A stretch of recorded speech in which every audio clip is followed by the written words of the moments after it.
La grandeur d'un pays ne dépend pas de l'exiguïté de son territoire, mais de la qualité de sa jeunesse qui, au demeurant, est l'intelligentsia de demain. Alors, quelle est la place qu'occupe la jeunesse rdcienne dans la politique actuelle? Nous recevons dans cet après-midi, dans le cadre de votre émission, le PDG Alexis Moutanda qui va devoir répondre à nos différentes questions par rapport à l'apport de son association, par rapport à l'encadrement de la jeunesse congolaise. Bonjour PDG. Oui, bonjour. Bienvenue dans cette émission. Merci. Parlez-nous de votre association, Adam. C'est une question qui semble être simple, mais la réponse n'est pas si simple parce qu'on ne peut pas résumer, disons, les ambitions, n'est-ce pas, d'une association en quelques minutes. Mais pour dire vrai, l'association se concentre sur les problèmes de leadership. Les problèmes de leadership, c'est-à-dire le sens des responsabilités, le sens de l'engagement et le sens de l'intégrité. Et pourquoi nous avons choisi ce thème-là? C'est parce que, comme je l'ai dit à vos collègues il y a quelques minutes, il n'y a pas de mauvaises troupes, il n'y a que de mauvais chefs. Dans une société, vous avez plusieurs catégories, si vous voulez, de groupements. Si vous regardez le noyau familial, eh bien, dans un noyau familial, il y a toujours un leader. Si vous regardez un parti politique, il y a toujours un leader. Si vous regardez une entreprise, il y a un leader. Vous regardez du côté de l'armée nationale ou même d'une division, il y a toujours un leader. C'est pour vous dire que le problème des leaders c'est un problème préoccupant. Et quand on regarde notre pays, l'histoire de notre pays, depuis ses origines jusqu'à aujourd'hui, depuis la date de notre indépendance jusqu'à aujourd'hui, eh ben, c'est un pays problématique. Comment ça? C'est un pays problématique parce que aujourd'hui, quel est le résultat dans lequel nous vivons? Eh ben, nous vivons dans une société problématique où la jeunesse pose problème. C'est où la classe politique pose problème. Les confessions religieuses posent problème, c'est-à-dire des leaders spirituels posent problème. Notre armée nationale qui doit faire la défense de notre pays, c'est un gros problème. Notre administration, lorsque vous regardez l'administration, vous avez un problème, vous déposez un document, etc., il faut vous attendre à des problèmes. Donc, nous avons des problèmes pratiquement dans toutes les couches. Le nom, pourquoi avoir choisi ces noms? C'est pour vous Alors, attendez, je suis en train de définir pourquoi nous centrons notre souci sur le leadership. Voilà. C'est parce que, justement, les Congolais, nous avons été soumis pendant plusieurs années à des écoles. Mobutu nous a dirigés pendant 30 ans. Kabila, 18 ans, 20 ans, etc. Ça fait au moins 50 ans que le peuple congolais a été soumis à cette école. Et c'est une école, quand on regarde bien, où il y avait beaucoup d'antivaleurs. Alors, nous avons été soumis à cette école, les jeunes comme les vieux, les femmes comme les hommes, les gens de tous les âges. On a vécu dans cette atmosphère, dans cet environnement. De telle manière que nous avons pratiquement, si vous voulez, ingurgiter tout cela. Et nous arrivons au résultat que 50 ans après, nous avons tous ces problèmes que je viens de dire, c'est-à-dire manque de leadership dans tous ces secteurs des activités nationales. Et c'est ça qui nous amène aujourd'hui pratiquement au gouffre dans lequel nous nous trouvons, parce que c'est un véritable gouffre. Vous parlez de la jeunesse, eh bien, parlons-en. Eh bien, la jeunesse aujourd'hui, la jeunesse congolaise est dans un gouffre, si on ne fait pas attention, qui risque de l'engouffrer totalement. Lorsque vous avez une jeunesse dont la scolarité est problématique, parce que le niveau même de scolaire a terriblement baissé. Vous parlez de la gratuité de l'enseignement. Je ne parle pas je parle de la qualité de l'enseignement. De la qualité de l'enseignement. Que ce soit l'enseignement secondaire, que ce soit l'enseignement universitaire et l'enseignement supérieur. Aujourd'hui, vous prenez un licencié, vous prenez un graduat. Si vous le comparez à des licenciés d'il y a 20 ans, à des licenciés d'il y a 40 ans, eh ben, vous allez voir qu'il y a une différence énorme. Donc, il y a eu une dégradation terrible dans l'enseignement. Ensuite, quand ces jeunes gens terminent leurs études, etc., eh ben, il faut trouver du travail à la hauteur de leur diplôme ou de leur formation. Et le travail en général n'existe pas. Donc, vous avez une jeunesse qui a eu beaucoup d'efforts qui a fournis pour aller de l'avant, mais qui sont bloqués maintenant parce qu'il n'y a pas de travail. Et quand il n'y a pas de travail, c'est le désœuvrement. Et une personne qui est désœuvrée, eh ben, il est victime, si vous voulez, disons, des milieux dans lesquels il vit. C'est comme ça que nous avons vu, à un moment donné, le phénomène Koluna se développer dans nos cités, se développer dans nos quartiers, d'une manière générale. Et ce n'est pas seulement le problème de la capitale, même à l'intérieur du pays, c'est exactement la même chose. Ensuite, on a vécu avec ce Koluna qui embêtait un peu les gens dans les quartiers, etc. Et puis, finalement, est venu un autre phénomène, le phénomène de la toxicomanie. De la toxicomanie. Et même dans la toxicomanie, vous avez encore des catégories de degrés. On a commencé d'abord par les alcools. Et vous avez vu à un moment donné, même dans la capitale, mais il y a, si vous voulez, une affluence terrible, si vous voulez, des ododos, des aguenes, toutes sortes de boissons alcoolisées et qui étaient à la disposition de nos jeunes, parce qu'une bouteille pouvait être vendue ou achetée, si vous voulez, à 2, 3, 4 000 francs. Et puis, en plus de cela, petit à petit, on a évolué et aujourd'hui, on est en plein dans ce qu'ils appellent le bombisme ou le bombé, hein, qui est encore, si vous voulez, un niveau plus évolué, si vous voulez, dans la toxicomanie. Donc, ça veut dire que nous allons de plus en plus de mal en pis, de telle manière qu'on puisse se poser réellement la question, mais qu'est-ce que nous allons devenir si notre jeunesse disons, est entrée, qu'est-ce que nous pouvons faire ou qu'est-ce qui peut être fait pour sauver cette jeunesse de ce fléau. Et on ne peut pas condamner ces enfants parce que je vous ai dit un peu comme ce qui leur arrive. Le manque d'emploi. Le manque d'emploi ou à un moment donné, il n'a pas pu aller à l'école parce que les parents n'ont pas pu payer ses écoles, son écolage. Et puis, ou bien alors il a étudié, mais il ne trouve pas du travail. Et puisqu'il n'a pas trouvé du travail, eh ben, il est devenu désœuvré, il est devenu Koluna. Et quand on est Koluna, qu'est-ce qu'on fait?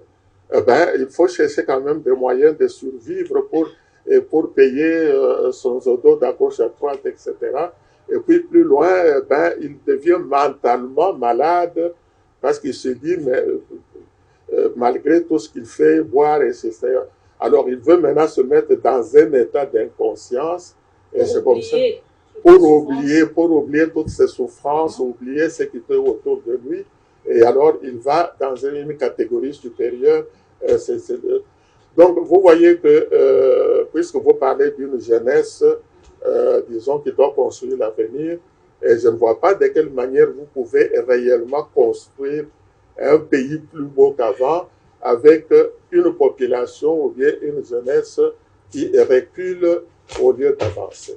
Est-ce ça vraiment une raison valable pour cette jeunesse de se livrer dans de tels actes concomitante et consorts. C'est vraiment Mais il y a des raisons. Parce qu'il y a la gratuité de l'enseignement, l'État prend déjà tout le monde en charge pour la scolarité et consorts. Je ne vois pas la raison pour laquelle la jeunesse doit s'élever. Vous n'allez pas me dire que la scolarité est étendue quand même à tous les degrés de formation. Je crois qu'on a d'abord parlé des écoles primaires. Eh bien, l'école primaire, c'est l'école primaire. Après l'école primaire, il faut aller en secondaire. Et alors, quand vous avez terminé le secondaire, il faut aller plus loin, c'est-à-dire l'université. Et je ne crois pas que la gratuité dont vous parlez, disons, s'intéresse disons, au niveau secondaire ni au niveau universitaire. L'État ne viendra pas chercher les jeunes gens chez eux à la maison. Et puis ensuite, même la scolarité ou la gratuité dont vous parlez jusqu'à présent, c'est dirigé vers les écoles, vers les primaires.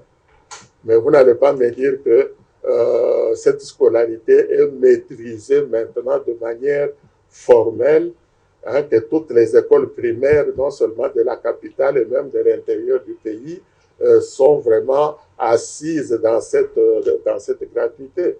Il y a encore des tiraillements, il y a encore des plaintes, il y a encore de ceci, cela. Donc le système n'est pas encore complètement harmonisé à travers... Alors, quel est l'apport de votre association ADAM dans l'encadrement de la jeunesse RDCienne, bien sûr?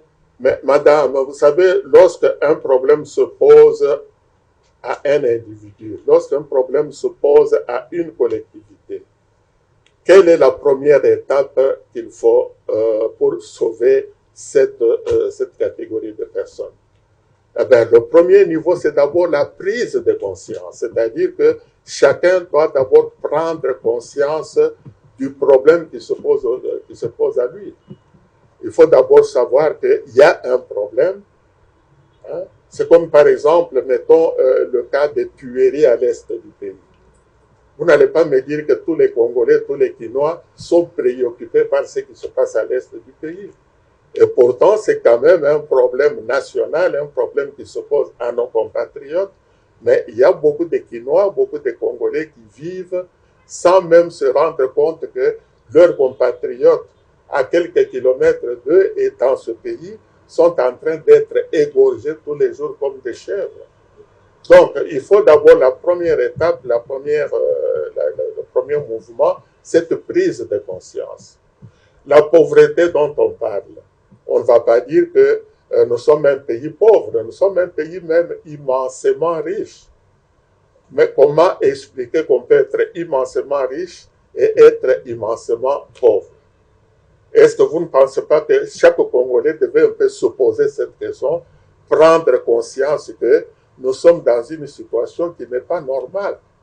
On est assis sur une montagne de richesses et nous-mêmes nous crevons de faim. C'est cette prise de conscience.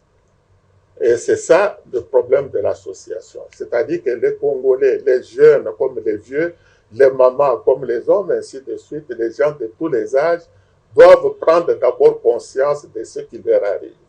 Qu'est-ce qui nous arrive? Et puisque ça nous arrive, quelle est la solution qu'il faut trouver? Et ça, c'est un problème global, un problème individuel d'abord, parce que ça ne concerne pas que le voisin. Parce que les Congolais, à l'heure actuelle, ce n'est jamais sa faute, c'est la faute de l'autre. C'est les politiciens. Ah, c'est la faute de... OK. À supposer que les politiciens commettent une faute. Est-ce qu'il faut maintenant que vous puissiez mourir parce que quelqu'un d'autre est en train de commettre la faute? C'est-à-dire que vous devez maintenant, en tant que compatriote, en tant que patriote, en tant que propriétaire même de ce pays, parce que ces richesses dont nous parlons, c'est notre propriété. Ce n'est pas la propriété de X ou de Y, Z, etc. Chacun doit se considérer comme étant propriétaire de ce pays. Dans votre association... Et lorsque vous avez cette conscience, et que vous pouvez aussi, si vous voulez, partager avec ceux qui sont autour de vous, et au lieu d'une personne, vous pouvez être à 10, vous pouvez être à 20, à 30, à 40. Et lorsque vous arrivez à être 40 ou 50 personnes qui raisonnent de la même manière, vous dites, mais maintenant, voilà le problème qui se pose à nous, qu'est-ce que nous pouvons faire pour le résoudre? Nous sommes un pays riche, on a le cuivre, on a le pétrole, on a ceci, on a cela, etc. Mais pourquoi nous crevons de faim?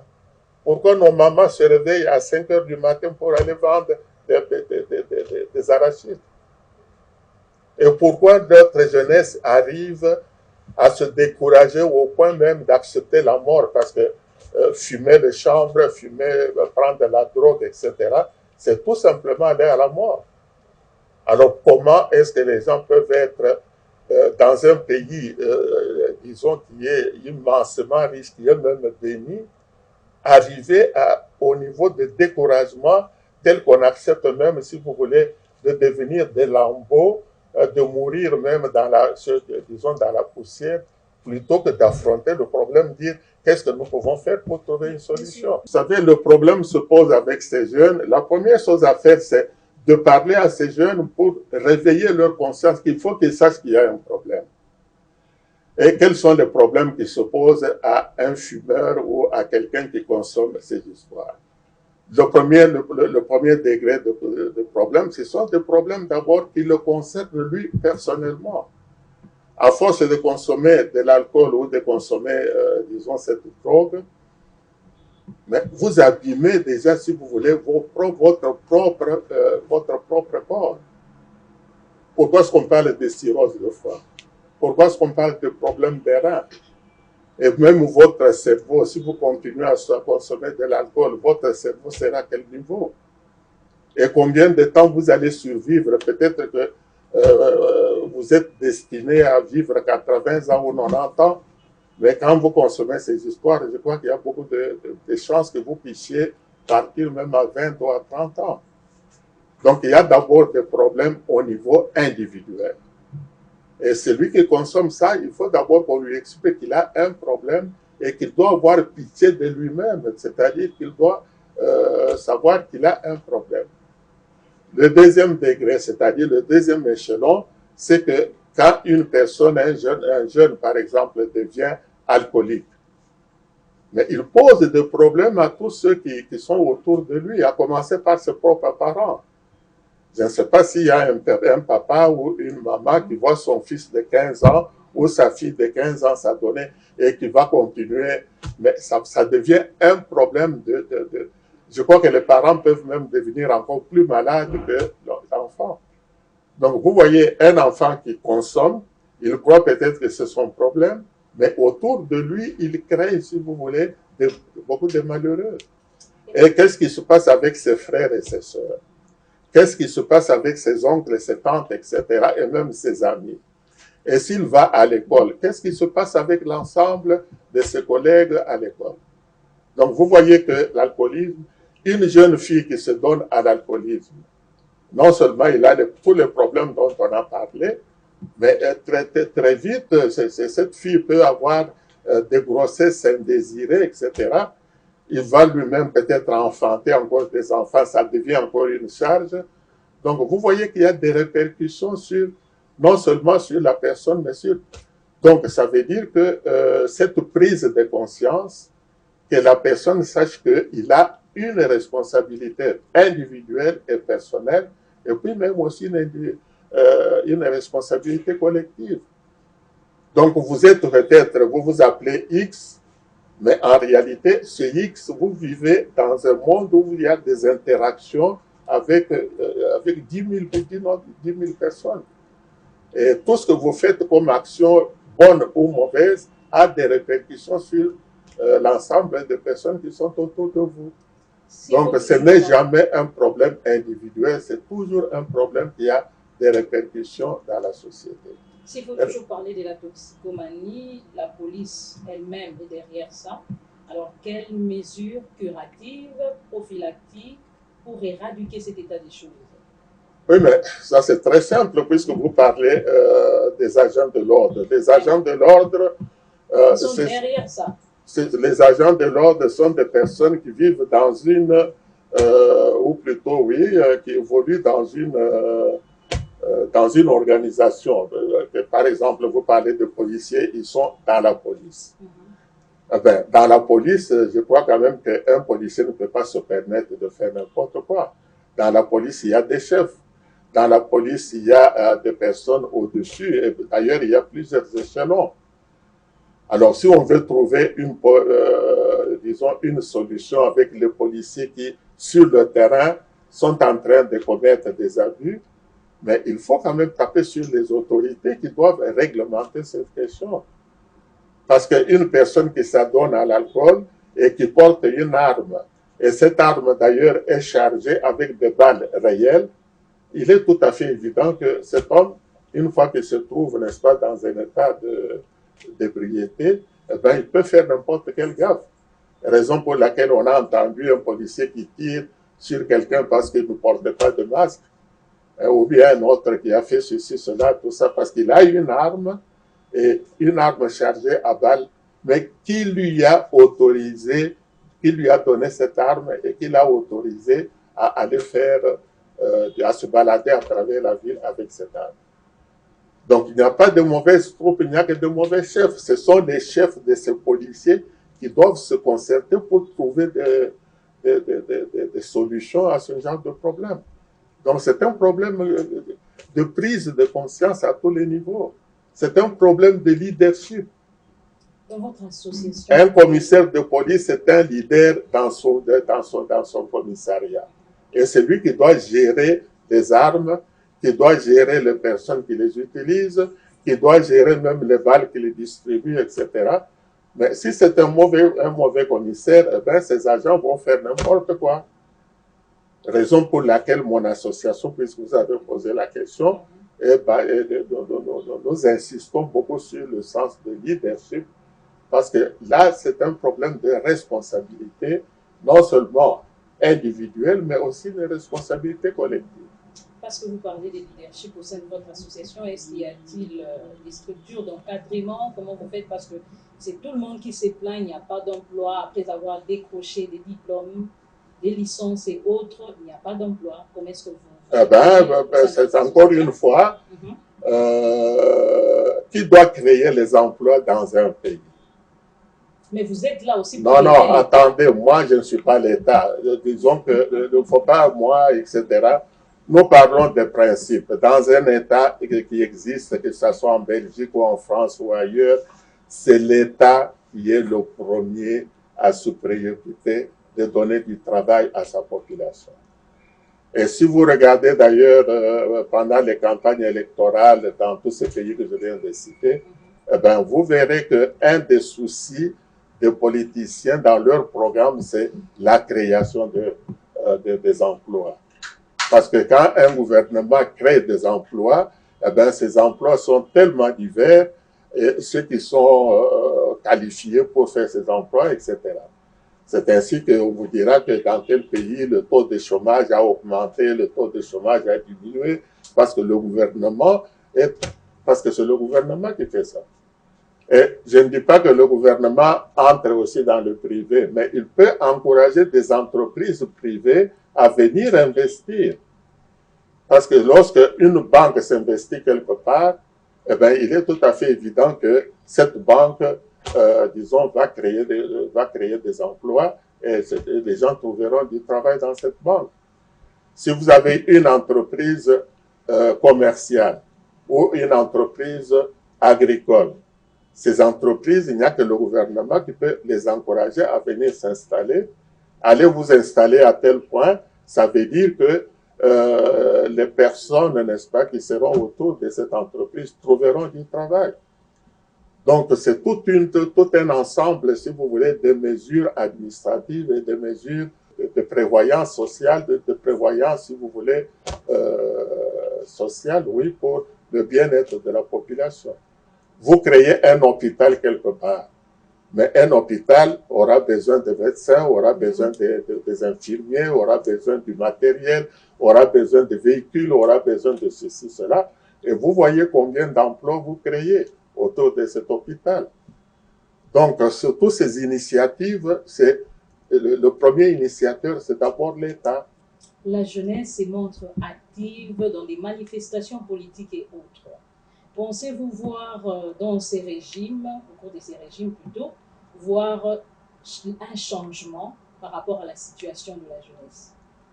Oui, mais les manifestations politiques, vous savez... les jeunes sont toujours oui, bien là sûr. pour accompagner les politiques. Voilà, justement. C'est-à-dire que les mêmes politiciens se sont rendus compte qu'on a affaire, si vous voulez, à une population quelconque, une population et alors, cette population est manipulée, elle est utilisée suivant les caprices de tel ou tel.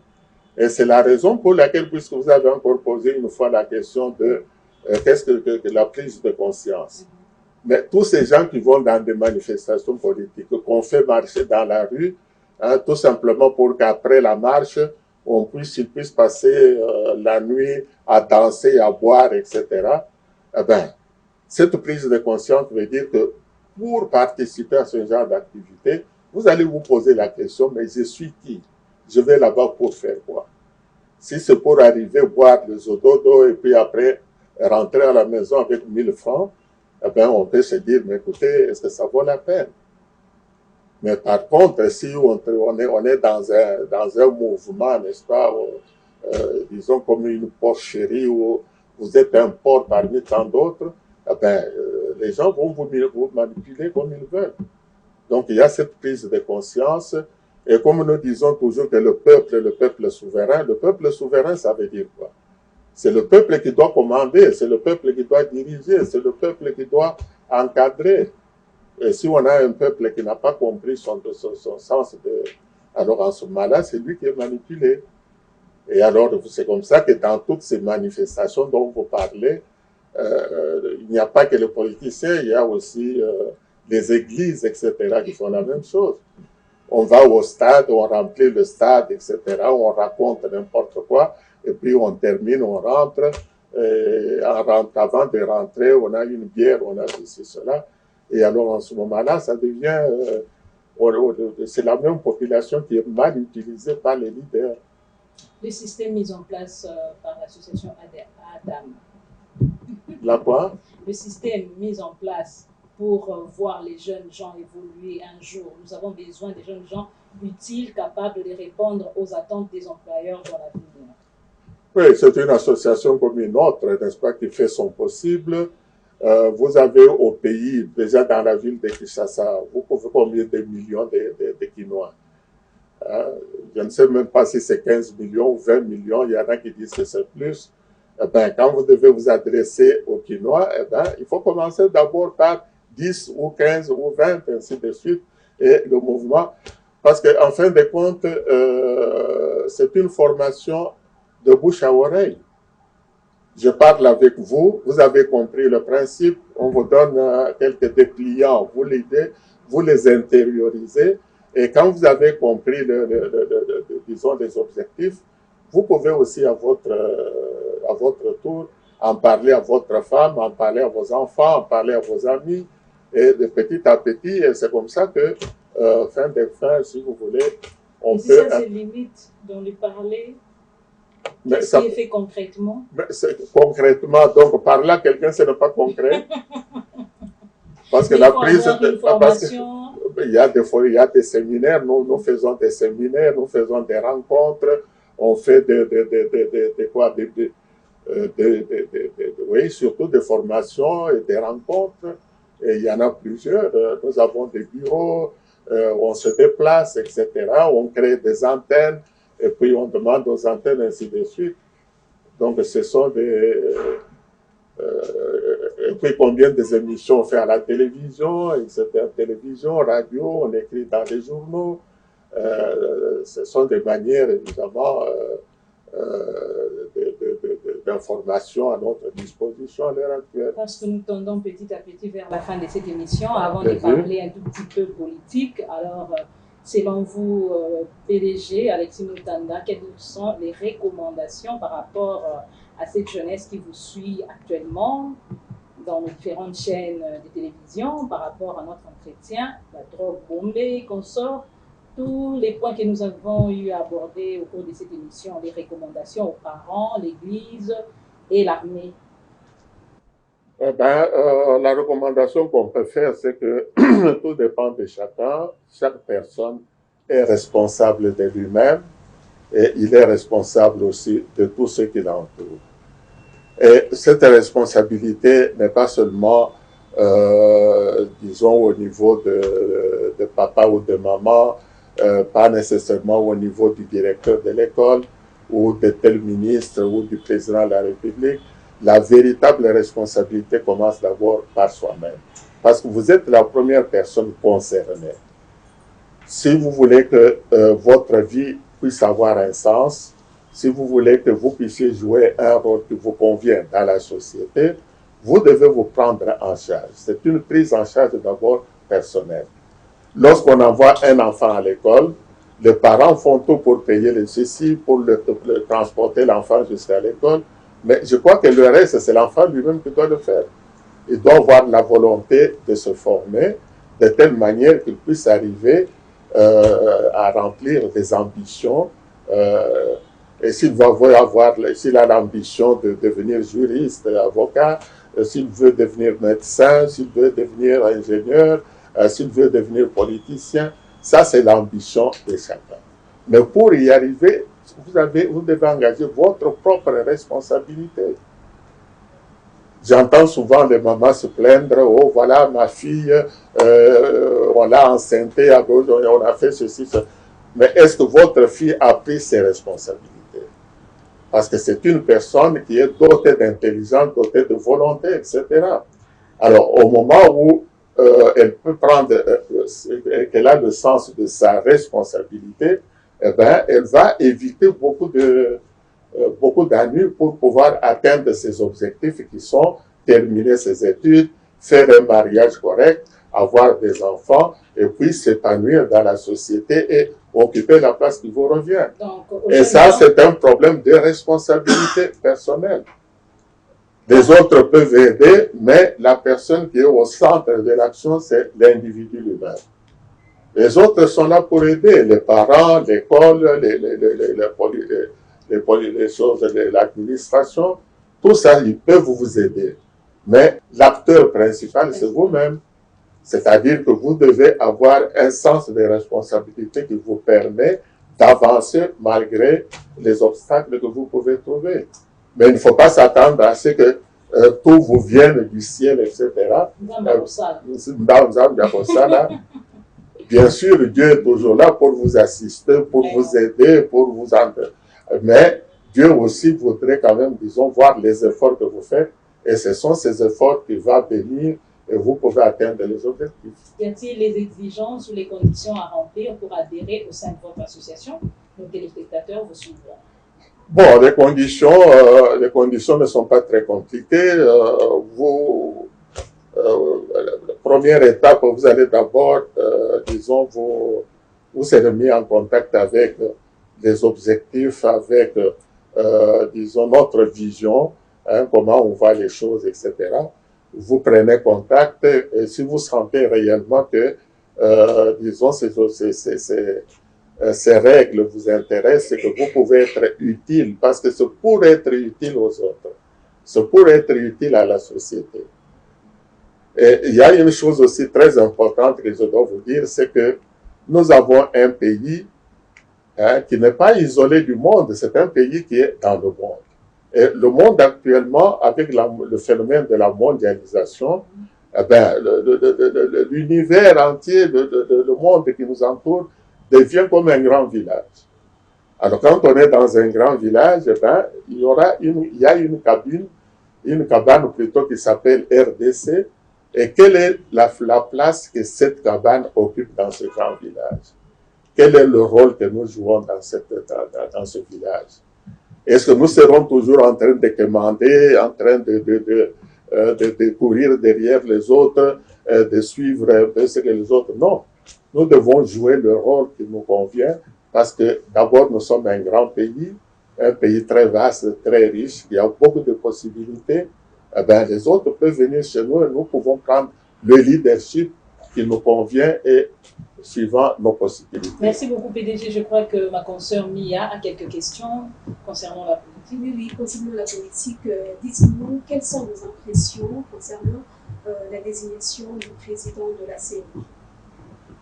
Eh bien, pour ce qui concerne le président de la CENI, c'est une déception. Je crois qu'un peu tout le monde est déçu parce que c'est un problème, si vous voulez, les acteurs principaux, les acteurs principaux dans ce dossier, ce sont des confessions religieuses, c'est-à-dire des leaders spirituels,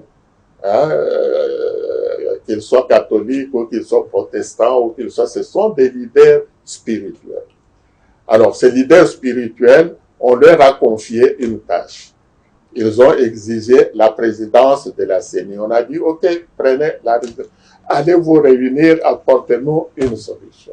Alors, étant donné que nous sommes tous dans un pays qui est en train de lutter pour la démocratie, ce sont les principes démocratiques qui doivent prévaloir lorsqu'il y a des intérêts divergents. Alors, ces intérêts divergents se sont manifestés lorsqu'il fallait donner le nom du candidat. Il y a 6 confessions religieuses qui ont choisi une personne. Les 2 autres, évidemment, ont choisi aussi une autre personne. Alors maintenant, le principe de la démocratie veut quoi? C'est la loi de la majorité. Et avec cette loi de la majorité, sinon, il fallait dès le départ dire que le candidat ne peut pas être de telle province, le candidat ne peut pas être clair de peau, le candidat ne doit pas être petit de taille, le candidat ne doit pas... Alors, il fallait faire toutes ces exclusions au départ pour qu'on sache que si une personne est petit de taille, eh bien, il ne faut pas le prendre. Eh bien, ils n'ont pas fait tous ces critères.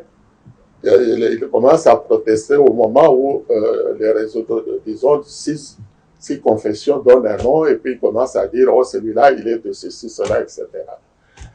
Alors, vous savez qu'on a des problèmes très sérieux lorsqu'on voit nos confessions religieuses, c'est-à-dire nos leaders spirituels, qui devaient être, disons, l'exemple, disons, de leurs fidèles, etc. Et ben, on voit qu'ils sont en train de tourner en rond et même de créer des fissures là où ces fissures n'existent pas, etc. Nous sommes déjà un peuple divisé, un peuple qui a des problèmes politiques. Eh ben, s'il faut encore en rajouter, eh ben, je crois quand même qu'on est en train de compliquer l'environnement dans lequel nous avançons. Et ça risque même également d'avoir des répercussions sur les élections de 2023. Ce qui n'est pas désirable, ce qui n'est pas souhaitable. Et concernant la diplomatie, comment trouvez-vous les efforts fournis par le chef de l'État sur terrain? Bon, je crois qu'à l'heure actuelle, le président fait ce qu'il peut. Je ne peux pas vous dire, parce que je ne suis pas mis disons, je ne connais pas tous les détails, n'est-ce pas, de ce qui se fait, etc.